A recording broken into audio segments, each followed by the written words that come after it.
Daniel chapter 2. Last week, we got through verse 30, and this was basically the introduction to what we're going to look at tonight, which was this dream that Nebuchadnezzar had. It disturbed him, and he wanted to know the interpretation of it. And so he calls in his magicians, his wise men.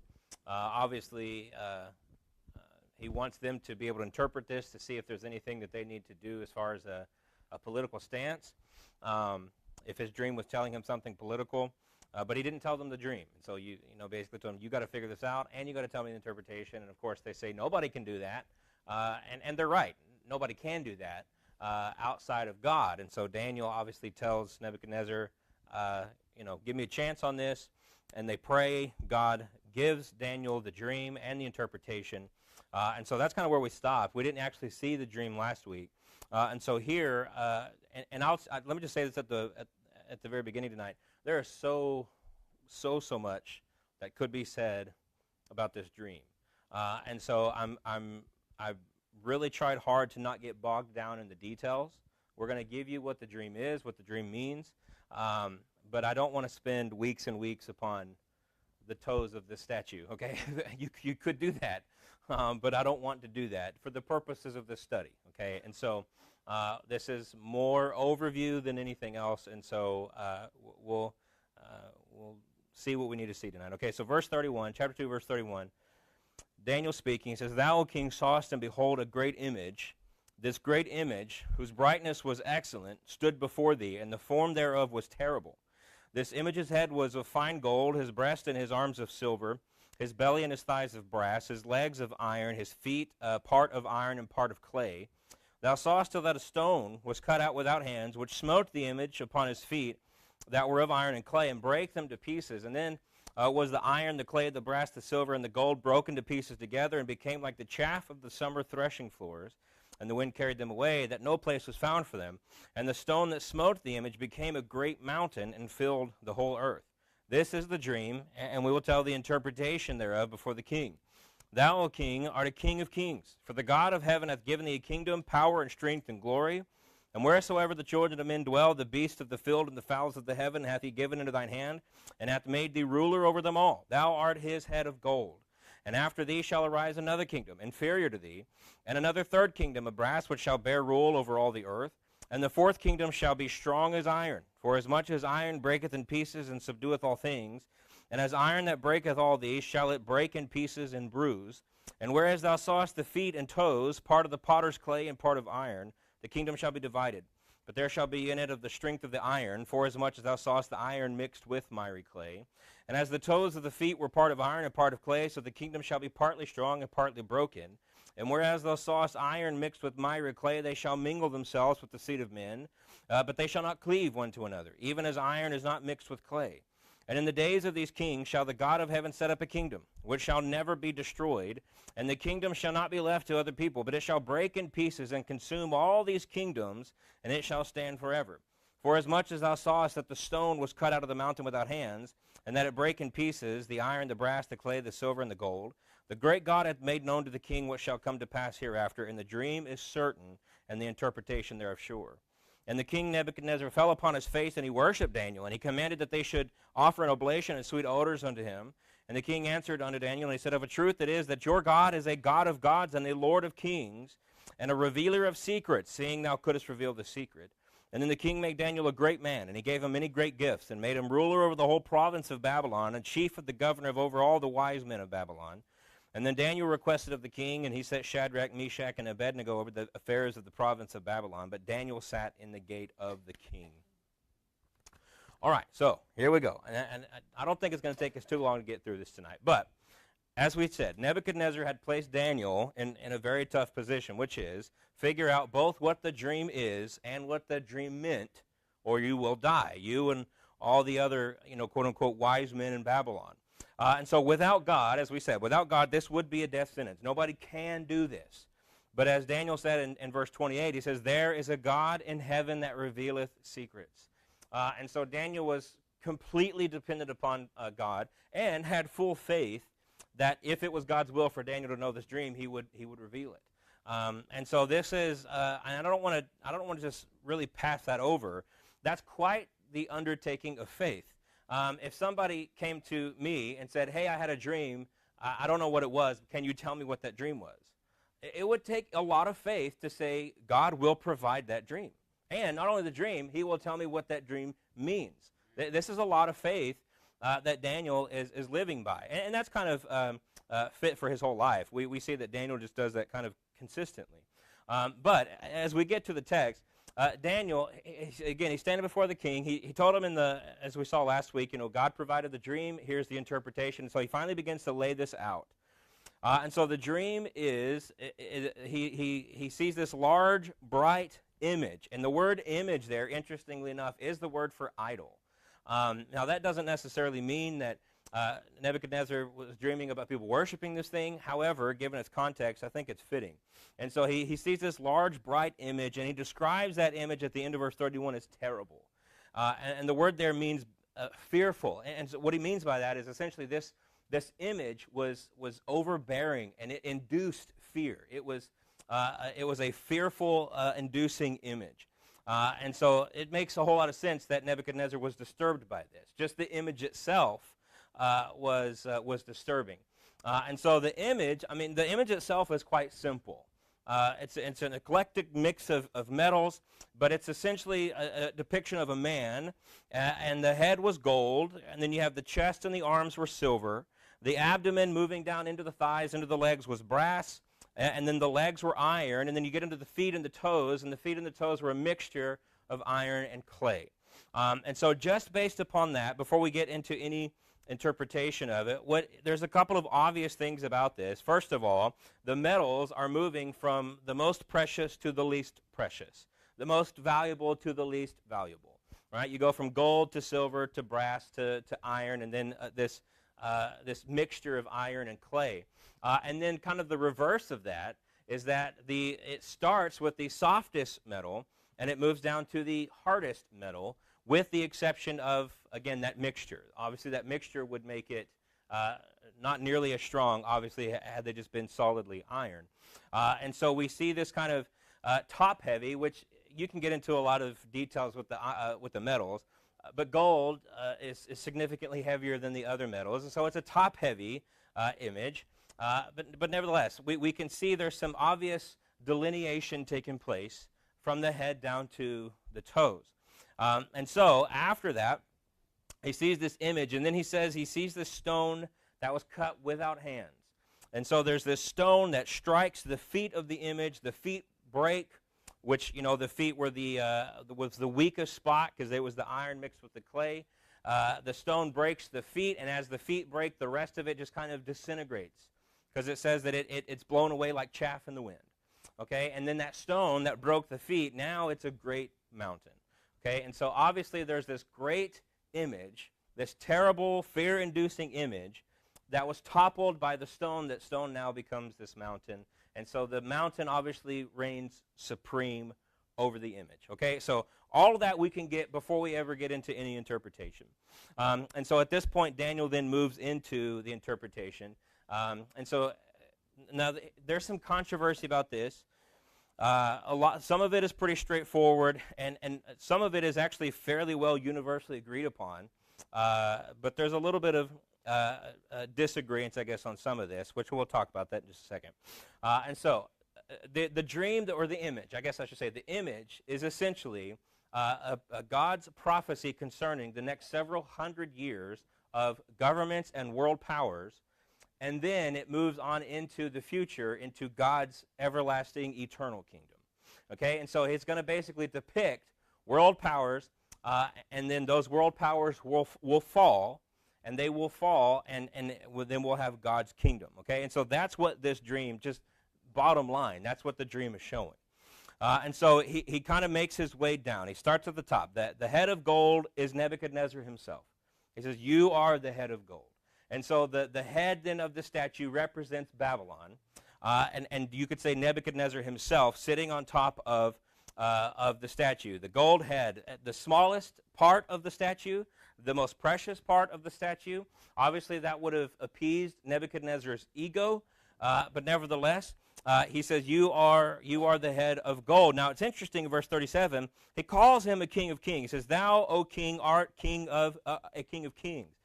But he doesn't just leave it there. He goes on to say why. He says, for the God of heaven hath given thee a kingdom and power and strength and glory. Right? And so you can cast upon yourself the moniker, King of Kings, but the only way you have the title to begin with is because God gave it to you. And so Daniel is not under any illusion of the earthly power and prestige and honor and all the pomp and circumstance that surrounded Nebuchadnezzar. He didn't allow that to affect him. He still remembers that there is a sovereign God who's really in control. People might have looked up to Nebuchadnezzar as some kind of god king, but Daniel knows the truth. You're not a god king. You are the king that God put in control for the time being. For the time being. And this image itself will show Nebuchadnezzar, your time is coming, right? This is not some eternal kingdom that you're in control of. That in and of itself shows you that you're under the maneuverings of an eternal sovereign God. And so after that, and so he kind of, I don't want to say just plays to his ego completely. He's telling him the truth, but he's telling him kind of these nice things, right? You're the King of Kings. God made you this. Wherever the children of men dwell, this is verse 38, the beasts of the field, the fowls of heaven, he's given into thine hand. You have all these things, Nebuchadnezzar. You're great. You're wonderful. You have a tremendous kingdom. And then verse 39, and after thee shall arise another kingdom inferior to thee, right? And so another kingdom's coming. You're not going to continue to reign. And by the way, Babylon's going to fall, but it's going to be inferior. It's not going to be as great as Babylon. But nevertheless, another king and another kingdom, they're coming. And this particular kingdom would be represented by the silver chest and arms. And so this short passing statement, Nebuchadnezzar, he's told that all the power, all the glory, all, you're King of Kings, all that, but it's not going to last. It's coming to an end. In fact, it's a pretty quick end. Babylon really didn't last all that long, at least at the height of its power. Babylon as a city was around for a long time. But Babylon as a world power, as an empire, did not last that long. Several decades at most. And so this is Daniel looking forward now. And so Nebuchadnezzar, he's told this, right? It's coming to an end. Babylon would not last because God had deemed it so, right? God said it's not going to last, and so it's not going to last. And so here, the second, third, and fourth aspects of this image are where, I don't want to say controversy. I think disagreement is a much better word. There's some disagreement as to exactly what nations these parts of the image represent. And so there's more than the two that I'm going to present, but these two definitely represent the vast majority of arguments out there. And so there is some debate as to the final three. And so the two main interpretations, all of them see the nation of Media as part of, some of them see it as the whole, some of them see it as part of the second kingdom. Okay, and so some see the second kingdom as a combined Medo-Persia. Now, just as far, this is why I'm saying there's a lot of weeds you could get into. There's a whole lot of history we could get into. There's a whole lot of details we could get into. But just from a historical perspective, the Medes and the Persians combined to eliminate Babylon, to eliminate the power of Babylon. And so as their countries come together, they're kind of known as Medo-Persia. But Persia did eventually become kind of the preeminent power. But they are still often, at the very least, the time period right after Babylon, they're still very often referred to as Medo-Persia. And so some see it as Medo-Persia, some see it as only Media, and then the third would be Persia. Now, the majority of conservative scholars, and this is the traditional interpretation, are that the four kingdoms are Babylon, second Medo-Persia, third Greece, fourth Rome. That is the interpretation that I hold to. I do think there's significant reason to see that fourth kingdom as Rome and not Greece, which is the big disagreement. A lot of people see the fourth kingdom as Greece. A lot of people see it as Rome. I think it's Rome. And so that's the tradition that I'm sticking with. Okay, so that's my interpretation of it. That's what we're going to see tonight. And so the second kingdom of silver then represents the Medo-Persian Empire, which again was kind of overtaken by solely the Persians, but nevertheless, at the very beginning at least, the Medo-Persian Empire. Like I said, they came together to defeat the Babylonians. In fact, we'll see this later on in the book of Daniel when it takes place. Now, the Persian Empire just geographically was larger than Babylon's, and it did last a lot longer. Now, Daniel said it was inferior, and I think that a lot of that is because it didn't have, maybe you could say, the glory that the Babylonian Empire had. And I think that's something that holds up. I mean, you talk about, people still talk about Babylon today, right? People, I forget his name, but it wasn't that long ago that, was it Fidel Castro? Somebody in the Middle East was trying to rebuild Babylon, right? I mean, this is something that people still talk about today. People don't really talk about a whole lot the Medo-Persian Empire, right? I mean, unless you're a history major or something. But Babylon is still talked about a lot. And so there was a glory that existed with Babylon that didn't exist with the Medo-Persians. However, they did have a bigger empire and a much longer lasting empire, about 200 years for the Medo-Persians. And there's a lot, and one thing that I'm kind of skipping over tonight, but there's a lot of correlations between the actual metals. And so Babylon is represented by gold, and there's a lot of gold that the Babylonians used. The Medo-Persians are represented by silver. They actually used silver as their currency. They did a lot of work with silver just as metal. And then Greece would be represented by brass or bronze. And just, I've said this recently, but just because it makes sense to say it again here, the King James always used the word brass to refer to any copper alloy, and that's because the word bronze didn't even come into English until after the King James was translated. Okay, so brass in the King James is any copper alloy. I think brass is copper and zinc, and bronze is copper and tin, if I'm not mistaken.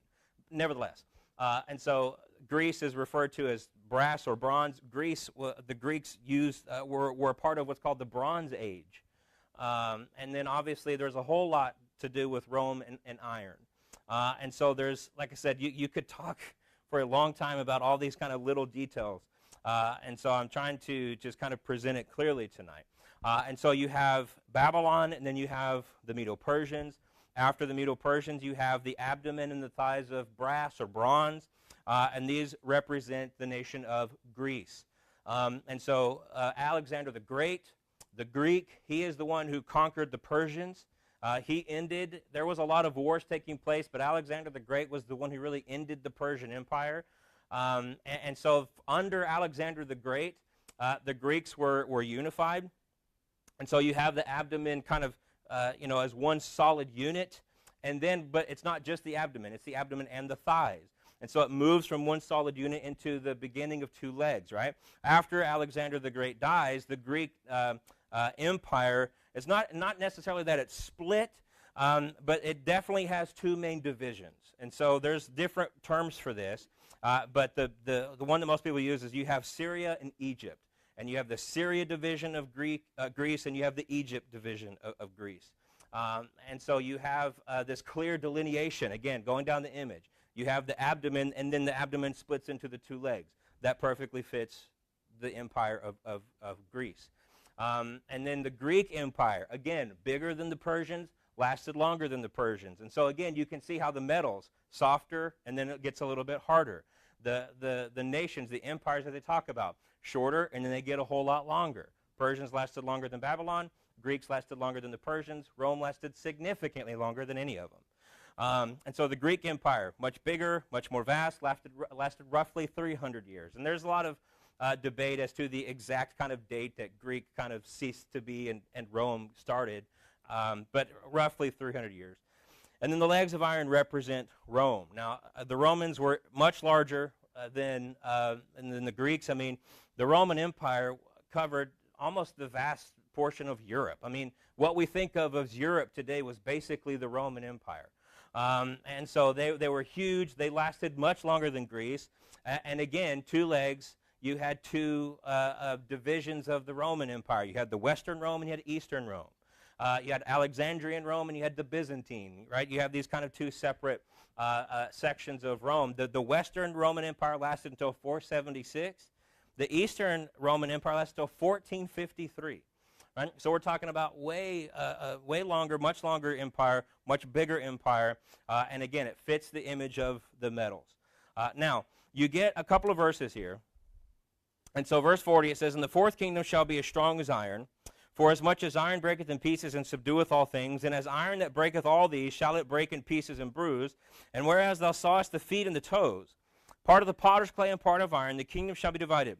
But there shall be in it of strength of the iron, forasmuch as thou sawest the iron mixed with miry clay.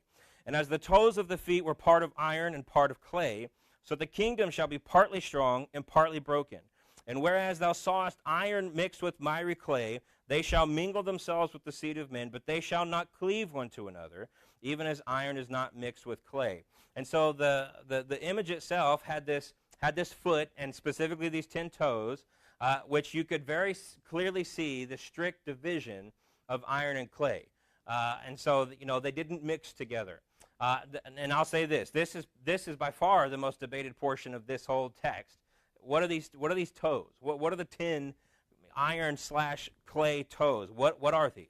And there's all kinds of ideas. There's all kinds of interpretations about this.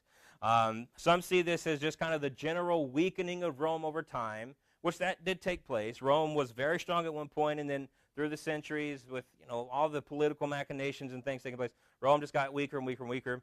That's true, and so eventually it did lead to its downfall. Others see the iron and the clay as representing specific governmental types, democracy and socialism. There's all kinds of interpretations out there. Others, myself included, this is where I would stand on this, see the feet, because the feet are very clearly distinct from the legs. The feet and the toes together, right? They're not just iron. They're iron and clay. And so they're connected to the iron, but they're distinct from the iron legs, okay?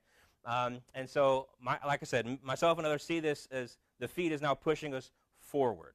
And so we would see the feet then as a future entity, okay? And so to make this all relatively short tonight, what we understand, or how I understand the book of Revelation, is that the Antichrist is going to rule over what will essentially become a revitalized Roman Empire.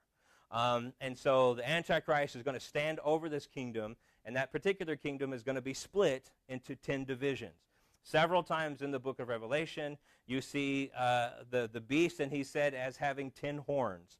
And so myself and many others would say that the 10 toes of the statue correlate with the 10 horns of the beast in the book of Revelation.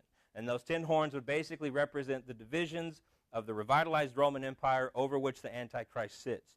And I think we have a little bit more evidence for this as well, because you have verse 43 talking about the toes, right? They shall mingle themselves with the seed of men, but they shall not cleave one to another, even as iron is not mixed with clay. And so and then verse 44, and in the days of these kings. Who's these? Well, these can either be what he's talking about in verse 43, or these can refer to all the kings represented by the image. But the direct antecedent of verse 44 is verse 43. And so when it talks about the stone coming and breaking up the image, verse 44, in the days of these kings shall the God of heaven set up a kingdom. And so it seems to be saying, in the days of the kings, represented by the 10 toes of the image of Nebuchadnezzar, is when God comes to establish his kingdom, which again would fit with a view that this is in correlation with the book of Revelation, which is when Christ will come back, defeat the Antichrist, defeat his whole political and religious system, and institute and set up his kingdom. And so I think there's a little bit more evidence there to suggest that that's what this is. Now, I'll quote John Walvoord here. He says, the familiar attempts in many commentaries to find a 10-toe stage of the image in the 5th and 6th centuries A.D. do not correspond to the actual facts of history and do not fulfill the 10-toe stage. According to Daniel's prophecy, the 10-toe stage is simultaneous. That is, the kingdoms existed side by side and were destroyed by one sudden catastrophic blow. Nothing like this has yet occurred in history. And so as I was thinking through this, I was just looking at all these various interpretations, and I just kind of finally it just struck me. I think the reason why nobody can come to a consensus on this is because it just hasn't happened yet. Right? They're trying to say, well, here's when this happened, here's when no, it's not yet. It's future. It just hasn't happened yet. And so it just kind of struck me almost as funny that they're just, they try to fit everything into previous history instead of the future. And so, again, assuming that's the case, which is my interpretation, the feet then refer to the revitalized Roman Empire over which the Antichrist will rule during the tribulation. And so that's my interpretation of it. That is how I see this. Now, all the kingdoms of the earth will be broken. All the kingdoms of the earth that exist at the time that Christ returns, they will be broken, they will be consumed, and they will be consumed by the kingdom of God that will stand forever. Now, there are some people who say that, to go back to the dream, in the dream, a stone strikes the feet, and then the stone grows into a mountain. So they will say, well, the stone is the church, and then it, over time, kind of uproots the image and makes it tip over, fall, break, and then it just grows and grows and grows as the church grows, and it becomes a great mountain. That's fine, except for verse 44 really seems to suggest, as I just read from Walvoord, that it is not a over the course of history kind of thing, but it is one singular cataclysmic event, which would correlate well with Revelation 19, the return of Christ. And so, again, this is where I stand on this. And so we read in Revelation chapter 11, it says, "And the seventh angel sounded, and there was a great voice in heaven saying, the kingdoms of this world are become the kingdoms of our Lord and of his Christ, and he shall reign forever and ever." And so this is how I see this particular image. Now, so what is this image again? What does it show Nebuchadnezzar? You have a kingdom. It is a great kingdom. It will last for a time. It won't last forever. There are many other great kingdoms to come. And God is in control over all of this. God set you up where you are, Nebuchadnezzar. God's going to set Darius up over the Persians. He's going to set Alexander the Great up. He's going to set Julius Caesar up. He's going to set all the Roman emperors up. All this is going to happen. All these kingdoms are going to take their place in time. But God's going to do away with it all when he instills his kingdom. And his kingdom is strong. His kingdom will stand forever. And so in an interesting way then, this particular dream and this particular prophecy would have been favorable to Nebuchadnezzar. I mean, I'm the head of gold, right? That's great. I love that. Again, that really plays to the ego of a pagan king. But it also stands to reason that it would be a comfort to the captive Jews in Babylon, right? I mean, here you are, again, taken captive by this world power, a world power that's not going to last, but guess what is going to last? God's kingdom, right? And so this would have been a comfort to them as well. And so this was not only God showing that he could show the end from the beginning, but I do believe that this was also a comfort that Daniel could have used to comfort the Jews that were in captivity in Babylon. And so as the chapter ends then, he's thrilled with this. Nebuchadnezzar loves this. In fact, verse 46, it says that he falls on his face and he worships Daniel. He's bowing and giving obeisance to Daniel. This would have been truly an unthinkable thing for a king of this stature to do something like this. But he does. He gives obeisance and honor to Daniel. And he says, "Of a truth it is that your God is a God of gods and a Lord of kings and a revealer of secrets, seeing thou couldst reveal the secret." And so the correlation is interesting because the man who is called a king of kings now recognizes the God of gods and the Lord of kings. Right? And so he can see, people may call me king of kings, but I can see that it truly must have been Daniel's God, the king of kings, the king or the Lord of kings. He's the one who revealed this. And so this leads Nebuchadnezzar, I wouldn't necessarily say to a point of conversion. I do think that eventually happens with him. But I do think that this opens his eyes. This really truly opens his eyes to Daniel's God. His eyes have been opened to Daniel, but now his eyes have been opened to Daniel's God. And so, like I said, I think this was the beginning of Nebuchadnezzar's kind of coming to understand that. And so, as a result of Daniel's devotion and faith, God, through Daniel, makes his greatness known. It's very fascinating. In fact, it would be a great study one day to go through not just the Old Testament, but go through the whole Bible and just correlate and grab together all the times that outsiders, all the times that pagans, all the times that unsaved people proclaim the greatness of God. And so this is another one of those examples. And so because of this, Daniel was then raised. He was put in a position to be ruler over the whole province of Babylon. And so obviously this was the main province in the whole empire. And Daniel was put in charge of it, and he was put in chief of the governors over all the wise men of Babylon. And then Daniel uses that to get a position for his friends. And they do that. Nebuchadnezzar is more than willing to do that. But all in all, what it does is it shows God's willingness to bless those who live boldly for him. right? Again, what is the context of this? The context of this is find out this dream or die, right? And that's where this comes from. And so I now worded this very specifically, that this shows God's willingness to bless those who live boldly for him. What I don't want somebody to take away from this is to say, if I, boldly live my faith for God, I'm going to get all my wildest dreams come true. That's not what I'm saying. And the Bible never tells us this. I do say that God will bless you. Now, that blessing might be spiritual in nature. It might be physical in nature. He might give you wonderful physical gifts, but that's not what we're promised. We're promised blessing, but God determines what that blessing is, not us. And so this is, but the concept remains true, that God will bless those who live for him. And so I'll quote with this quote by Donald Campbell. He says, "This chapter, so basic to an understanding of all God's dealing in history and prophecy, reveals three important truths. One, God, not man, is sovereign in world affairs." And so, again, as we've seen, along comes a man named Darius, and Darius overtakes, and the Medes and Persians overtake the Babylonians. People see that and they think, well, look what Darius thought up, right? Look what he was able to do. No, it was God putting these things in order. And so God, not man, is sovereign in world affairs. Our sovereign God has a plan for the world. He's not just up there making things happen in the moment. All right, what tickles my fancy right now? Well, I guess I'll make Babylon powerful. No, this has been God's plan from the beginning. This is why he can tell the end from the beginning, because it's always been his plan. God's plans don't change. And so our sovereign God has a plan for the world. And the three, God is ordering history according to his plan. And so, again, as I mentioned from the very beginning, the theme of Daniel is God's sovereignty. And chapter 2 shows this maybe better than any other chapter in the book. And chapter 2, amongst some of the other prophecies we'll see later on, is one of the reasons why they hate the early date of the book of Daniel. Because he gives us prophecy, and guess what? All of those things happen. It took place exactly like Daniel said it would. And so they don't like that, because it proves prophecy. If you can prove prophecy, you can prove that God truly is who he claims to be. And so